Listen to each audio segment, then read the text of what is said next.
Hello, everybody, and welcome to the Jacob Holland Comedy YouTube channel. And hello to my, yes, 23 subscribers. 23. Whew, pretty impressive. And some of those accounts are just me. Anyway, welcome to this special commentary version of my Edinburgh Fringe online show, So This Virus Walks Into a Bar. And firstly, can I just say, yes, the title is a bit naff. Of course, it is a play on words on the classic, typical "this bloke walks into a bar" jokes. And this show's all about the coronavirus. And I was thinking, what title could be quite short and snappy and sum up the show? And I thought, right, well, it's just a show about gags about the coronavirus. Really silly, stupid gags about the coronavirus. And what's silly and stupid and is also sensing that it's about the virus. So you've got the stupid and silly, which is the "so this bloke walks into a bar" jokes, and just pop virus in there. And then we got "so this virus walks into a bar."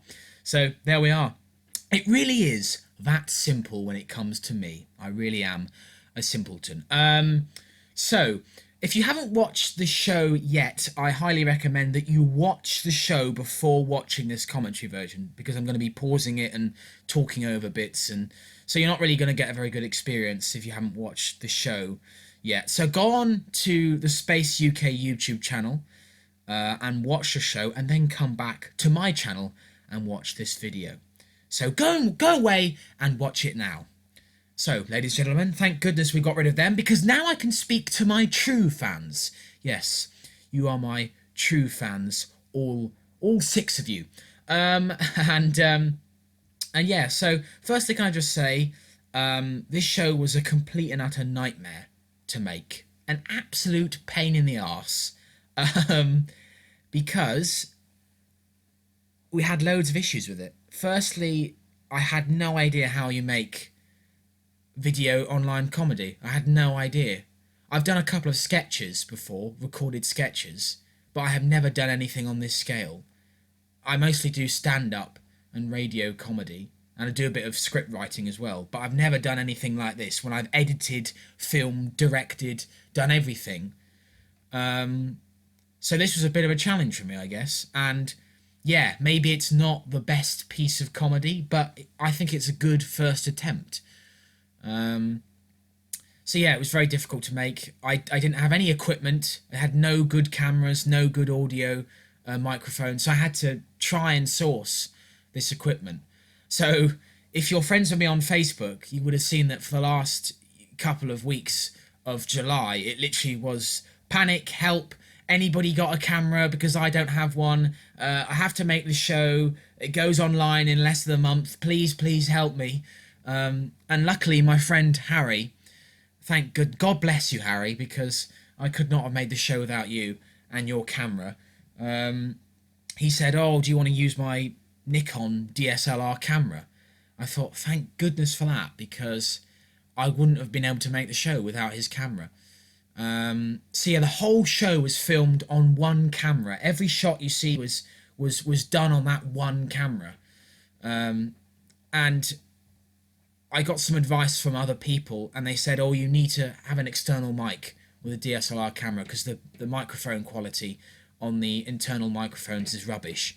So I bought this external microphone, and when I started filming, I realised that there's this awful hissing noise in the background, because apparently, after doing some research, apparently DSLR cameras don't like external cameras. So you've got this ridiculous situation where the external mic doesn't work and the internal mic doesn't work. So then when doing the editing, I had to try and remove this hissing noise, which meant that the audio did become a little bit tinny, and I think it's only me that realises it, because I'm the one who made it. But if you listen closely, the audio is a bit quiet and a bit tinny. I guess it's not too bad. Yeah. I've been watching commentaries, because I don't know how to do a commentary either. I've literally got no idea on how to do any of this. I'm completely in the dark. And I've found that don't laugh at your own jokes. Don't through the commentary going, oh, there's a really funny bit coming up. You're really going to like this. Because that really makes you look like an idiot and an arrogant arse. So I'm not going to do that. In fact, it reminds me of a story. My friend James, he's my best friend, and we go to university together. He's doing my course. We both do comedy.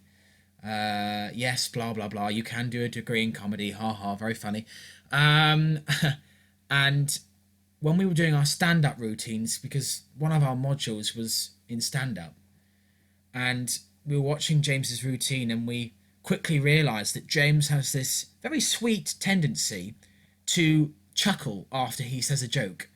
So he says a joke, and then he sort of goes, and it's like, we had to very quickly tell him, James, you can't laugh at your own jokes because the audience will turn on you.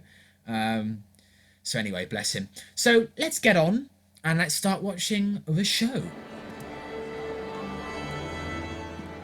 So the show begins with these noises of an audience tuning up and an orchestra tuning up, and I basically put this sound effect on to try and create the atmosphere of being at a theatre, because I miss the theatre.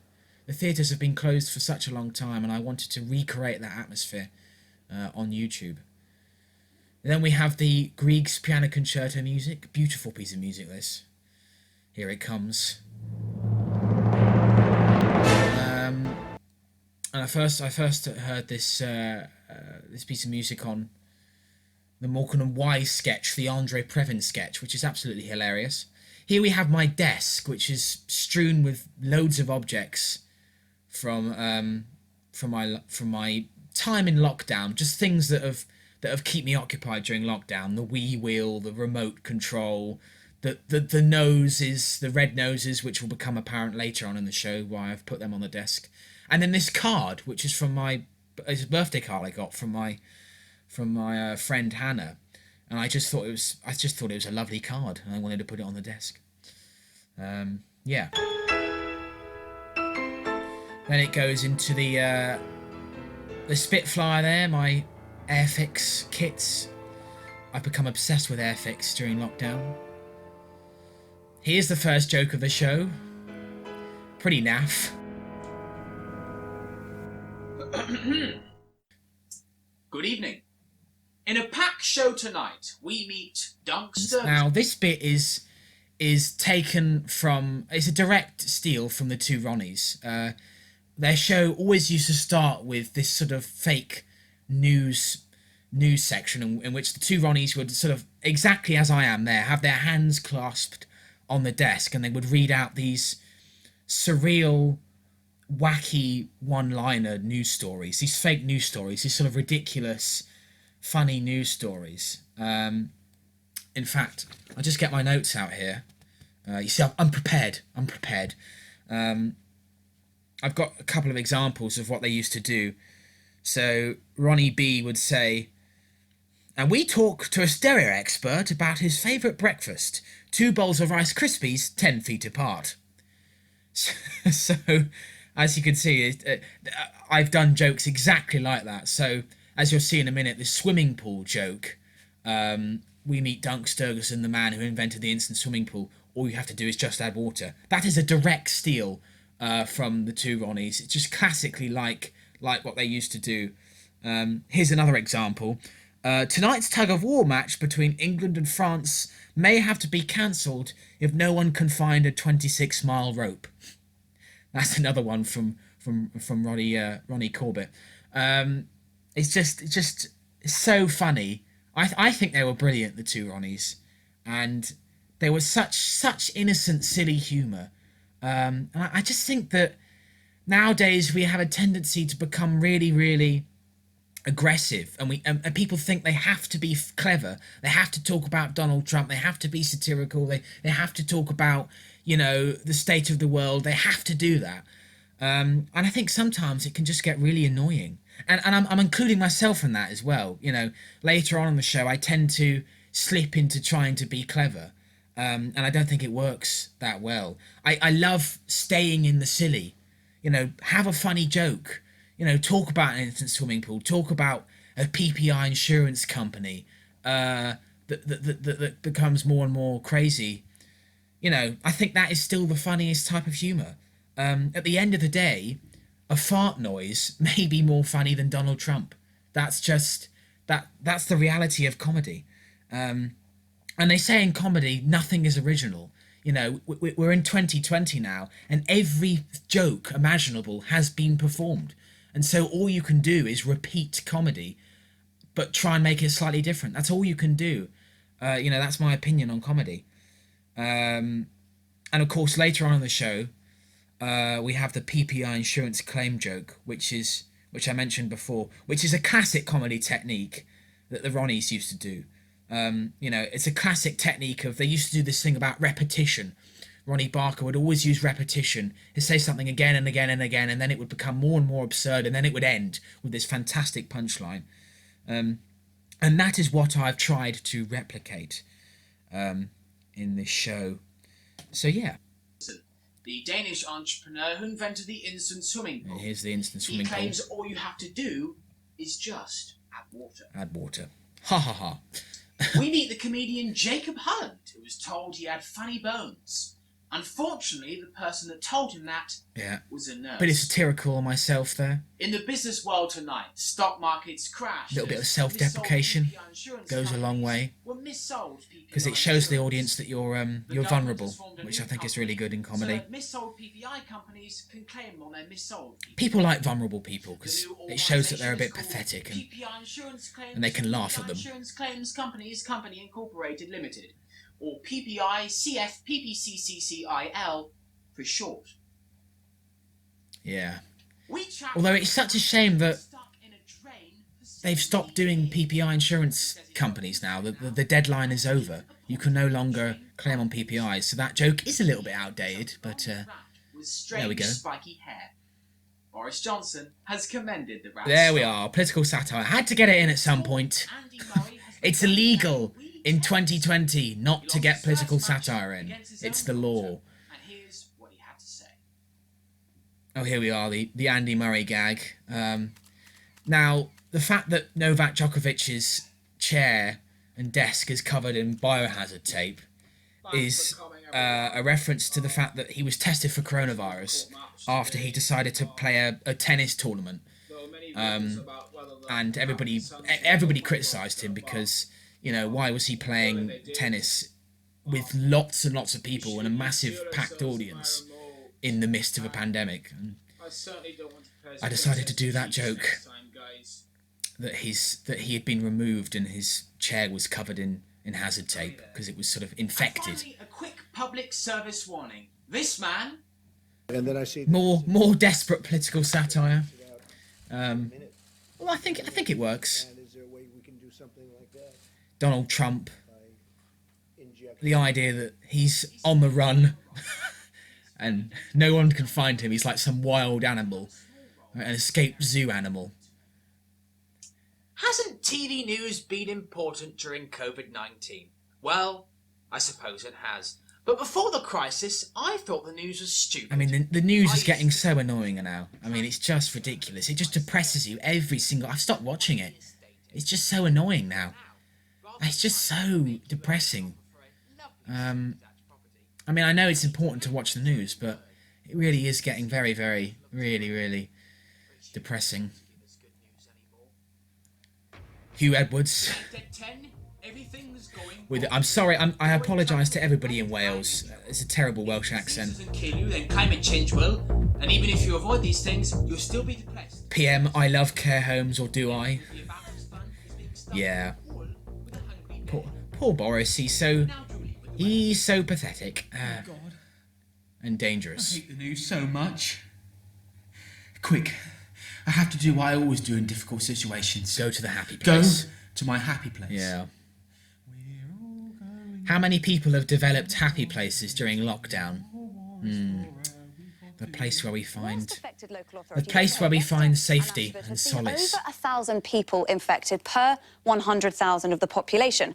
Fun and laughter on a Make it summer end. holidays. Do. If individuals, Chris Whitty, families, again. firms do You not can't take not seriously mention the the coronavirus probability of a second wave and not goes mention up Chris very, Whitty. very sharply. We're going where the weather shines brightly. We're going where the sea is blue. After 3 months No. of shutdown, the Premier League will return. Football. I mean, surely that could have stopped during lockdown. We don't miss the Premier League, do we? Still. Controversial view there. Controversial view for football fans. Is why we end up doing very silly things. Now, Like doing your hair up in the style of Boo from Monsters Inc. just to make you feel a bit better. yeah, this joke, I had to put in this joke because I don't think I could have done the whole show with my hair like that. It was just too... It was too crazy. It just didn't make any sense to keep the hair like The that. government daily coronavirus update. Funny show. Now- and they had some great guests. Yeah. This gag was used in... Charlie Brooker used it in... Charlie Brooker used this in his antiviral wipe. He said, "Oh, I've been watching this hilarious comedy panel show called Government Coronavirus Update." And as I watched it, I love Charlie Brooker's comedy. I think it's really funny and beautiful cynicism. He's just a brutal cynicism that you won't get with anyone else. And he says it how it is. And I think honesty is really good in his stuff. And if I'm honest, I haven't watched Black Mirror. Black Mirror screws with my head too much. I've watched some of it and I just think, oh, I can't deal with this. It's scaring me too much. But as I watched it, and I telling the truth here, cross my heart, I'm telling the truth. I did write a joke before I watched Antiviral Wipe. Oh, what if I compared the government meetings to a funny panel show? And then I heard Charlie Brooker said it, and I'm like, oh no! Now if I do that joke, everybody's going to think I'm copying Charlie Brooker, which is the curse of comedy. If somebody more famous than you says a joke before you can't do that joke now. Still didn't stop me. I still did the joke. I won't be defined by celebrities. Oh, no. They say in comedy that if you have an idea, 10 other people have had that idea. And it's just a case of who can get the idea on the screen, on the stage, as quickly as possible. It's like a race. With Sir Bruce Forsyth. Yeah. Keep isolating America's infection rate today. Yeah. Higher or lower? Bit naff. Keep They isolating. even did a garden special. Yeah. Which was hosted by Dominic Cummings, also known as White Man Type C. In this episode, Dominic was asked lots of difficult questions about... Again, can't mention the coronavirus without mentioning Dominic Cummings. What a shambles that was. Absolutely ridiculous. Anyway, we didn't really... And I know the Dominic Cummings story was a bit old at this point, but I just wanted to mention it again because we can't let them get away with that because that was ridiculous. Of everybody in the country doing this. Oh. Yeah, That mood. Robert Peston, though. Flipping heck. I mean, I do like... I know. I think this next bit coming up, I think this might be my favourite part of the show. Robert Peston and the Ten Commandments. I think it's because I've become absolutely obsessed with Robert during lockdown. He's just a fantastic character, and the thing about Robert is he's doing an impression of himself. It's just amazing to watch. When he's doing the news on ITV and when he's doing his show, his late night show on Wednesday on ITV1, it's just brilliant. He starts the show. I mean, he's speaking like this, he's going, right, today on the show, we talk about the government. Have they done it right or have they done it wrong? Join us in 15 minutes. And then suddenly, he's speaking really, really slowly. I mean, when he's questioning people, he's sort of going, Prime Minister, let me just talk. about the situation. I mean, this is a shambles. And then suddenly he goes back to speaking really quickly. Prime Minister, what are you going to do about that? His way of interrogation of the politicians is fantastic, and the politicians, have to try and deal with Robert's really quite surreal way of questioning them, and it's fantastic to see the politicians squirming when they try to answer Robert's questions. I think he's brilliant. I think he's fantastic, and I just wanted to do a sketch in which Robert is having to do something really, really important, like the saying of the Ten Commandments. Very important list of rules, and the idea that he's never going to get through them because he just takes forever to finish the Ten Commandments.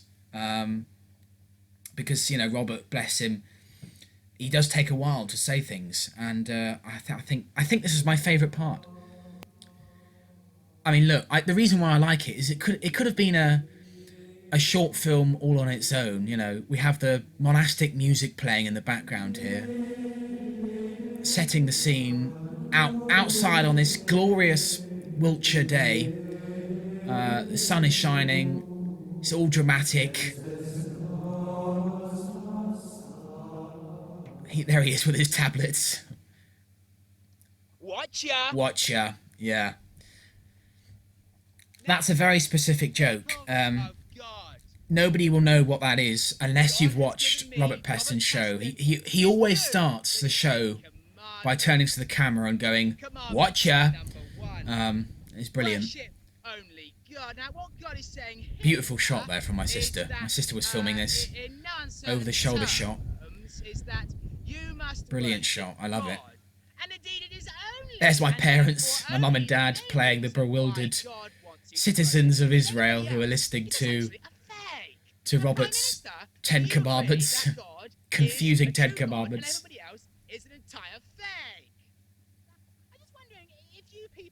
He's taking forever to... As you can see, my mum did my hair up in the style of Robert's hair, this kind of mad-looking long hair, and his glasses, his black, stylish glasses. And we're back in again. Again, lovely over the shoulder shot there from my sister, over the top of my dad's shoulder.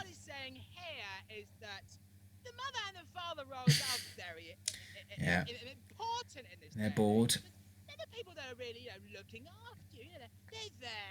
I think I laughed at my own joke there, didn't I? Oh dear, I've broken the rule. The least you can do is respect them, because they are fantastic people. Stop laughing!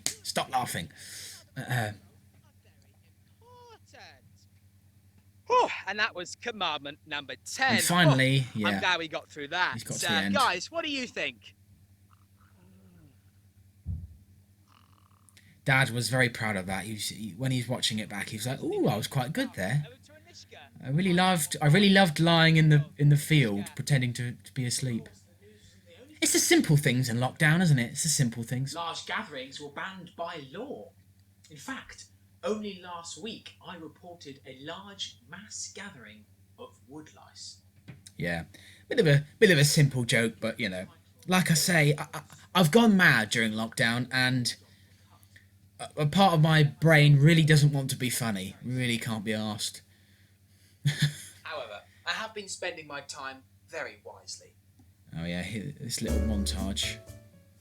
Now that shadow there is the mic. The mic is in shot, which is a shame.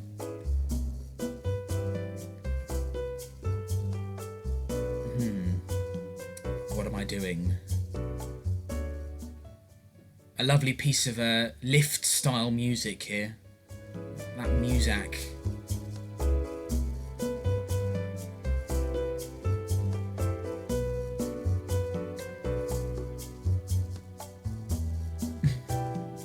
And the reveal. This is my sister's. We've had it since she was 5, and I've used it in loads of stand-up routines, so it had to be featured in the show. Yeah, this idea that during lockdown we've all been reduced to this sort of It's time to stop being further. vegetative state Start doing something worthwhile. when we sort of, you know, Further ado, when we haven't known what to do, you know, we've just got so bored that we just don't know what to do. Like, you know, now during lockdown, we wake up, well, I found this, you wake up and you go, do you know what I want to do today? I think my paper clips need rearranging. Yeah, I'm going to make a pot out of an egg box just for my paper clips. I think that's a good use of my time. Let's rearrange my bookcase in order of colour. Yeah, the red ones at the start, then orange, then blue. Oh, it's a good idea. Yeah, a lot of wasted time during lockdown. Yeah. over to me. Now we go into the Corona conversation. Now, again, here we have the stack of books, which I think every comedian has done. They've had their bookcase in shot. Now, there's a load of theatre and performing arts students who are booing the screen because the book on the bottom, Theatre Histories, is a really depressing book. If there are any lecturers watching, I mean, really interesting and insightful book. This is a book that we have to read for our studies in university, and yeah, it's a pretty full-on book. Theatre Histories, need I say more? Yeah, so we got other books there. We got the Ronnie Barker book, the Bible on the top. Yeah, my faith is being displayed. Perhaps it's a little bit too obvious. Probably is. And we have some other books there on stand-up comedy. Yeah, one reviewer. It wasn't a very good review, but you know, that's just the way the world works. That's just the way that theatre works. I understand that. You get good and you get bad reviews. Said that the bookcase was a little bit too obvious.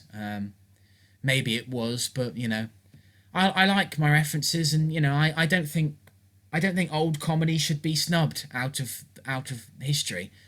Old comedy taught us a lot of really important things, and you know, I think the playfulness, the silliness of old comedy is something we've lost now.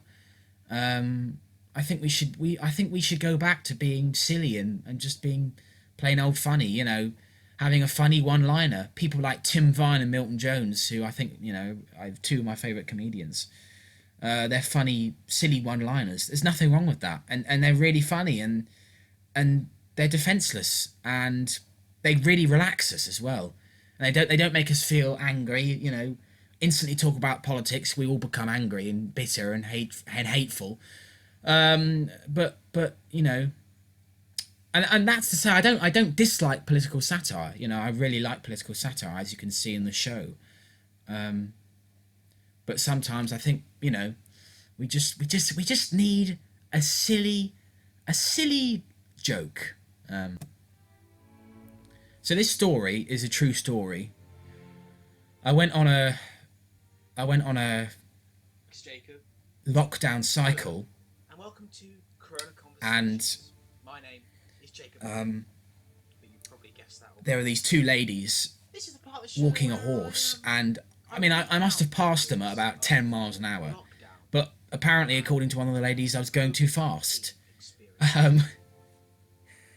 Oh, it's so annoying, and typical like, you know, oblivious attitude in this area of the countryside. And I came back home really quite angry and a bit bitter. That's quite common for me sometimes. I am working on it. I'm trying to be less angry and bitter. And that's what lockdown is teaching me, to be less angry with the world. Anyway, I came back and really annoyed that this had happened, and was complaining to my parents, oh, I've just had these ladies complain that I was going too fast, going past a horse, and they were really rude to me. And I had this big rant. And after I finished ranting, and this is quite common with me, I just quietly said, oh yeah, perhaps it didn't happen like that. Maybe I was wrong. Maybe I made it all up. Perhaps I'm overreacting. Okay, I'll make it into a comedy routine to calm myself down. Goodbye. That's what I do. I rant and then I feel guilty for ranting, and I make it into a comedy routine. And that's it, you know. That's my process. Get angry, feel guilty, put it in a routine. That's literally it. You can see the books, the strategically placed books in the bookcase, which it really is quite sad, really. I desperately want to show my comedy routines, my comedy influences. The two Ronnies book on the top there, followed by Michael McIntyre. Then John Cleese, and then Lee Evans in the corner, which Lee Evans is my favourite comedian. Just absolutely fantastic. And it's such a shame he's retired, because he really was fantastic. His energy is fantastic. He lives and breathes comedy. And I want to perform like him, and that I'm totally dedicated to my routine. He's totally dedicated. And the sad songs, the tragic, semi-tragic songs he performs at the end of his show, you know, about his wife and about his life, and they're so beautiful, and they're just such a brilliant moment of pathos compared to the rest of the show. You have all this wacky physical comedy for him, and then suddenly you have these really sort of somber songs, and you know, it really works in my opinion. And yeah, he's fantastic, I think. Or I could go. Again, look, just make a fart noise, and you know, it's very silly and it's very juvenile, but sometimes it can work.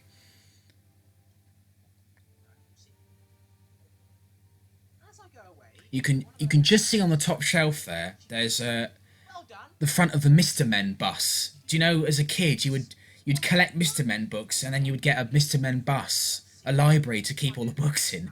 And I have lovingly kept my Mr. Men books. I'm a big fan of Mr. Men books. They are. I still like them. You know, they're sort of British humour at its best.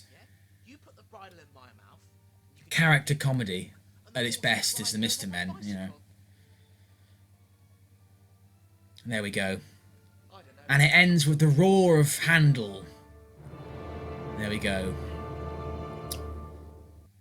Now, during lockdown, I think this is my second favourite bit of the show after the Peston sketch. But again, this was pretty difficult to write and then film, and I didn't know whether it was any good. I didn't have much faith in it. I sort of wrote it and I was like, is this any good? It's a bit naff. And then as I was filming it, you know, the shots where I'm tossing the nose around between me and my sister, I kept pausing, and my mum would be like, "You're right." And I'm like, "Oh, I don't know if this is worth it, because it's just a bit silly and I just don't know if it's funny outside my family, because me and my sister really did come up with this game, this funny, stupid, nonsensical nose game. Again, we came up with it during lockdown because we were just bored, and we started throwing my sister's red nose collection around. All these noses are from Red Nose Day. If Lenny Henry is watching, which is very unlikely, but he can use this game in the next Red Nose Day comic relief if he wants to. Anyway, yeah, I just thought, oh wait, is this funny outside the family? But I slowly got more and more confidence in it, and Michael Swales and Jack Gallagher, again, two of my best mates in the comedy course, and they just did this commentary, and they improvised most of this, and they were just brilliant at it. They were just exactly what I wanted. the idea that they were these two benign football commentators, Neville Nasal and Nosy Parker, and they came up with those names, those nose puns, and they came up with the whole routine themselves, and I wrote in the there were some scripted bits, but they did really well here. I'm really pleased with how it went. Hello and welcome to the 75th match of the Nose Armageddon. My name is Nosy Parker and I'm joined today by my co-commentator Neville Nasal. Live from the How are you, Neville? I'm nasally. Yeah. Sounds like you've got a terrible cold there. Live from the Stade de Cong, it's the only game that uses red noses. The only one. If you don't know how to play Nose Armageddon, these are the following Now we rules. have the rules of Nose Armageddon, and we have it. I did it with this puppet theatre I made, and I used these these puppet sticks to explain the rules. Now this wasn't really a joke. It was more I had to try and explain how the game works. And I originally wanted to do an animation, but I don't have any skill in things like that. So I thought, why don't I use a puppet theatre?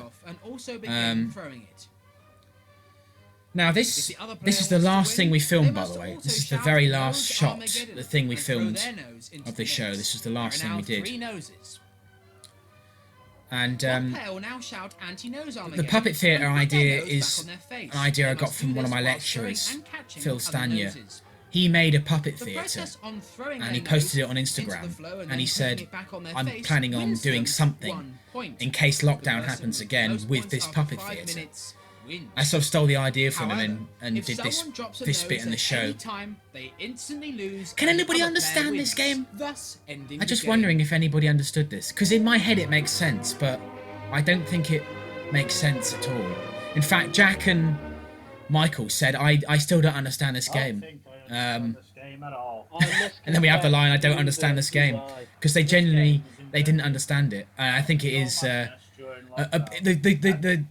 aim of the game is stupid and it's impossible to understand. The madness in our heads. Yeah, very true, very true. Well, let's take a look at the player stats, shall we? Here we have Elisa Holland with some of the height. And when we filmed this, it was really difficult because we did it via Zoom. We did the recording via Zoom. I shared my screen of this footage with Michael and Jack, and then they would improvise over the top of it.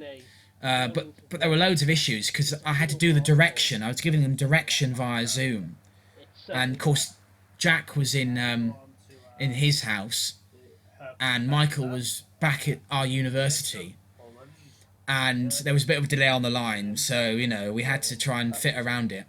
Here we are. We have there's a fantastic piece of improvisation from Michael here. That is favourite type of plastic is a Tupperware plastic. It's very solid and kind of tells me what his play style is. He likes to be defensive. Likes to be defensive. If anything. Brilliant. It's just so naturalistic.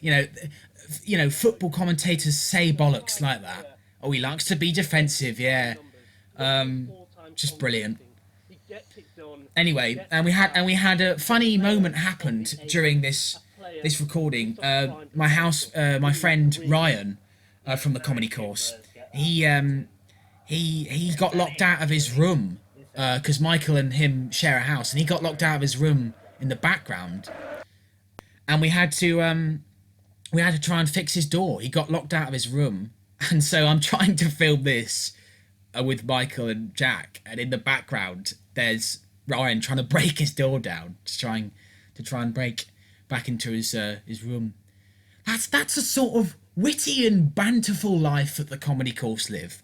Here we have the audience, the portraits. These are various generations of the Hullen family. Now that picture there is of my granddad on my mother's side. There he is, the guy with the shirt and tie, and the moustache at the background. Now he Roger Avon was his name, and I guess he's sort of I never knew him. He passed away before I was born, but he's legendary in our family, because he had a really, really big. He was an actor, and he had quite a big film and stage career, and he was in loads and loads of stuff, and he had middle to small parts, but people would recognise him on the street. You know, they wouldn't quite know where he was from, but they recognised him. He's in loads of stuff. He did some work for Frankie Howerd. He did some straight man stuff for what's his name? See, this is the problem, I forget things. He was the straight man for the guy from the Italian Job. Oh goodness, what's his name?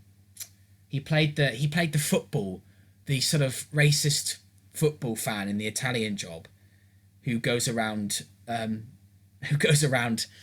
destroying all the cameras in Turin City so they can do the bank robbery. Michael Caine can do his bank robbery. That's a very, very specific reference there. Anyway, he was in Blackadder. He was in Blackadder the Third. He played the Lord in the Amy and Amiability episode. He played that Lord. He's done loads of things. He was in the Doctor Who films. He was in the Doctor Who very original Dalek episode. He was in that. So yeah, I could go on, but he's a hero, I think, of mine. Yeah. All the crowd are there, going through the generations. It's a generational game. The generation game, shall we call it? Perfect. The crowd roars. This is taken off the fact that, you know, at Wimbledon, you always get a shot of Hugh Grant or David Beckham standing in the stands, and the commentator will go, "Oh, there's Hugh Grant there. Oh, he's a fan of tennis, isn't he?" You know, so it was a parody of Quiet, please. Quiet. There we go. We're starting. The game begins. Who knows how the game works? Nobody knows. Feel Knows Armageddon. stadiums around the country. I think only the Static-Conk. Goodness, our shelves are pretty messy, aren't they? A lot of books and stuff, and board games. Auntie knows Armageddon. Jack pointed out here that my sister is wearing her slippers, and again, you know, you need slippers if you want to play Knows Armageddon. It's very important, extremely important. What a throw there from Jacob. Oh, and in his corner, Leaf out. That looks like it's going to be the game. That's it. That's just fantastic. You know, I've always said this sport is like a crusty bogey on the nose of life. Nose of life. Jack came out that line. Very good line. The BBC. The British Broadcasting Corporation. Advert break. Sometimes we... Now, this bit here was, you know, we're coming to the end of the show now. You know, the last couple of sketches. And I just couldn't be bothered to film this. It was one of the last things we did, and I couldn't be bothered. I'd had enough. I didn't even know if this show was going to work. I just didn't have much faith in it, really. It was very, very negative. And I didn't know it was going to work. And I thought, right, what can I do to cheat it? I thought, right, I'll just take a series of photographs to show what I meant. That's nice, quick, and easy. But it's worked out quite well, because the whole show is sketches and commentary and video. And these series of images, they added a different energy. And I think that's that comedy always, you have to keep the audience interested, and you do this by using different forms of shots and filming, and that will add a different energy. So this added hopefully kept the audience on my side, but perhaps it didn't. I don't know. And the voice I was using for this is, of course, you may recognise it. It was it was an attempt at doing an impression of Matt Berry. Again, Matt Berry from the IT Crowd, one of my favourite sitcoms. That fantastic actor, and he has this lovely, posh sort of over the top voice, that he puts on for various parts, including Douglas Renham in the IT Crowd, and he has this posh voice that he uses for the Money Supermarket adverts. When he goes, "Money come, Money Supermarket," and I wanted to do that voice for this advert. And so yeah, that's where the inspiration came from. Don't want to do the washing up. Sometimes we don't want to buy the shopping. A bit of I don't know why I wore that t-shirt, because again, it's a clear reference to two Ronnies again. The all-new coronavirus. The coronavirus can be used for any household chore. The washing up. That's my mum again. I can't do the washing up because of the coronavirus. The shopping. Simply say, I can't do the shopping because of... I mean, how many people have used the coronavirus as an excuse? Oh, I don't feel like doing anything today because the coronavirus has made me depressed. New coronavirus. The perfect excuse. And it's really difficult coming out of it's worse than going into lockdown is coming out of this lockdown. We don't know what to do with ourselves. It's just really, really difficult situation to be in for everyone around the world.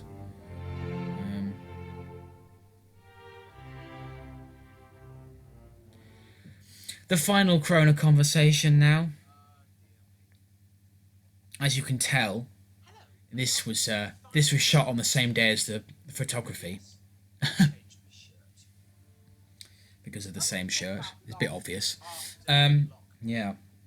The final Corona conversation is obviously about video calls, which is again perhaps a little bit obvious because everyone has been talking about video calls. Every comedian has covered that. But again, it's so difficult to find the original material because, again, like Donald Trump and Boris Johnson, we're just running out of things to say about them, and maybe it's time that we stop talking about them and just move on. But you can't help but talk about the coronavirus. This is our life now. This is our new normal, as the government annoyingly keeps saying.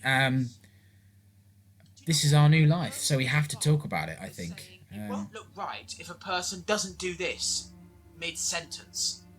So I was just wondering if we could do something, and maybe we should meet up round the park, or perhaps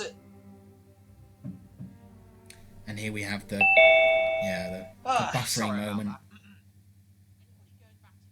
I hate that Zoom doorbell effect. Oh, that's in my dreams now. As soon as I wake up, in my head, it goes beep, start the day.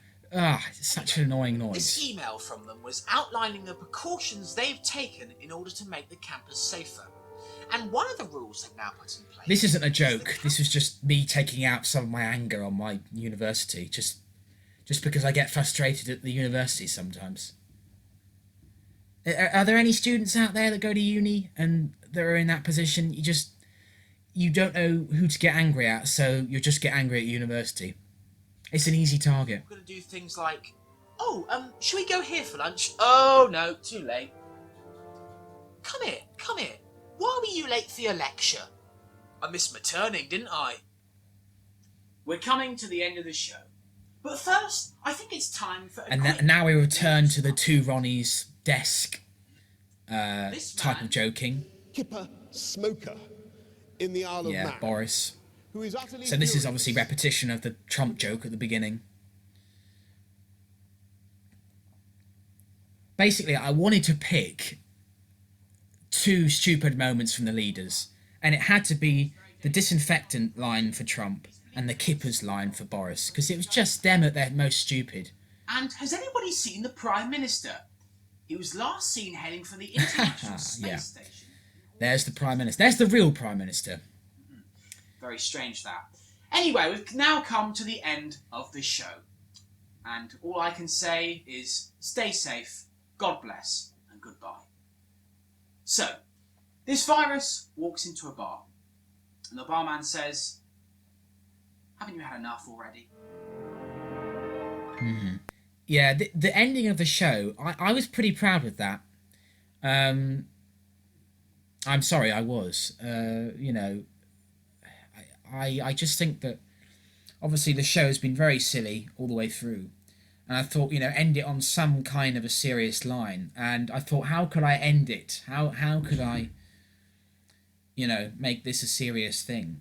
And I suddenly thought, well, we've got the title, So This Virus Walks Into a Bar. Why don't I try and end that joke in a somber way? You know, and of course, the easy way of doing that was to complete the joke. So this virus walks into a bar, and the barman says, what? And I thought, oh yeah, haven't you had enough already? You know, the barman saying, you know, please stop causing all this pain and suffering. And at the end of the day, we can, you know, comedians can joke about the coronavirus, and I think we should, because it's our coping mechanism.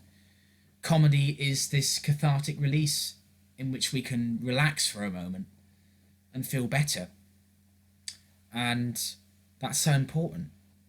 You know, that's what comedy does. It creates a peace in people for a moment.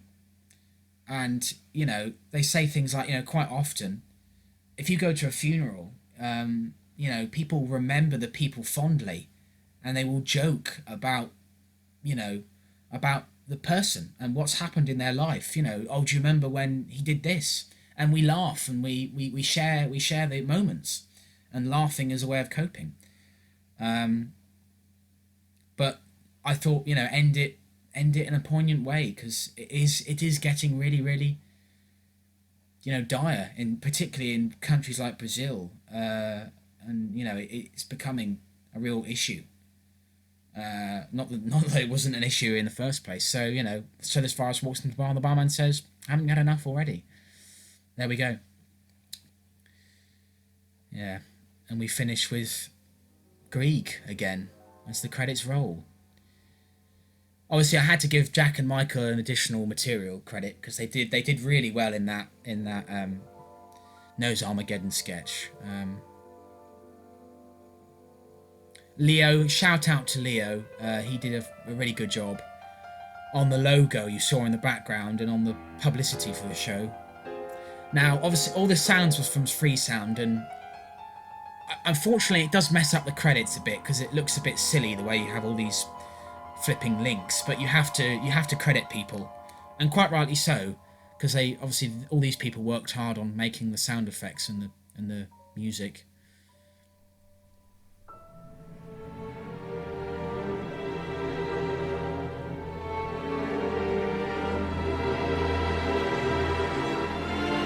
Yeah, the music, some of this was copyrighted, because on YouTube, you know, you will have copyright claims. And the guy, Nick, from Online at the Space UK, came back to me and said, oh, by the way, you know, you've had some copyright claims. You know, do you want, you know, your show won't be shown in, I think it was Canada, Belgium, and France. And I thought, I don't think I'm going to have many fans of those countries. Yeah, play. So these people are very important. Pause. At 27:22, because I couldn't have done the show without them. Firstly, there was Harry Shepherd, who gave me the camera, the DSLR camera, so I couldn't have done it without him, because I wouldn't have had a camera. Hannah, who is one of my best friends. We've only known each other a year. We met at a Christian camp, a fantastic camp in Lee Abbey in Devon. Highly recommend. And yeah, we clicked, and she has been a rock in the lockdown. Simple as that. and I think it's been good because we've, hopefully I've helped her out as well, because sometimes, for example, I had a really low moment when making this show. I think it was after making the Armageddon sketch, and there was still so much to do, and I just thought, this is just pointless. I don't even know if this is funny, because that's the problem about making filmed comedies. You just don't know if it's going to be funny. And I was saying to her, I just can't do this. But she spurred me on. She made me finish the show, and thank goodness that she did. And she had a couple of moments during lockdown as well that I could help her with. So we supported each other. It'd be a case of, "Hello, Hannah, I'm having a meltdown." "Oh, Jacob, don't worry, thank you." And then the next day, Hannah would go, "Hello, Jacob, I'm having a meltdown." "Oh, don't worry," so we were able to support each other. So I just couldn't have done the show without her. Sophie, she gave me some advice about what editing software to use. I used Power Director 18, 19, and there are so many editing tools out there, and I didn't know what to use, and she said, "Oh, use this one." So thank you for her advice. Kat Henderson from the Hat Fair, who was the artistic director of the Hat Fair in 2019, and I performed at the Hat Fair in Winchester. I did some stand-up there, and she gave me some advice about what cameras to use, so I put her in the credits, so thank you to her. Phil Stanier, my lecturer, and he's actually my tutor for a project I'm doing for the Edinburgh Fringe next year. Hopefully the Edinburgh Fringe will be on next year. So yeah, thank you to him.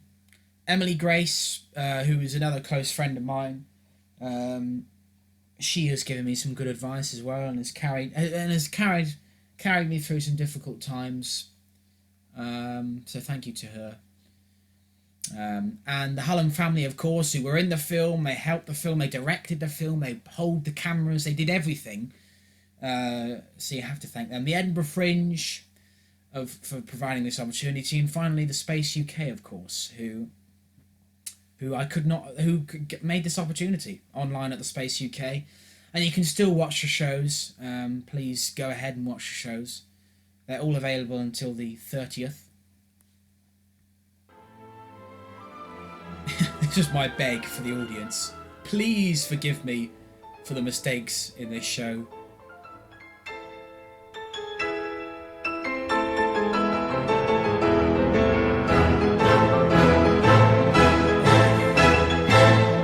It's a fantastic piece of music. And there we have it.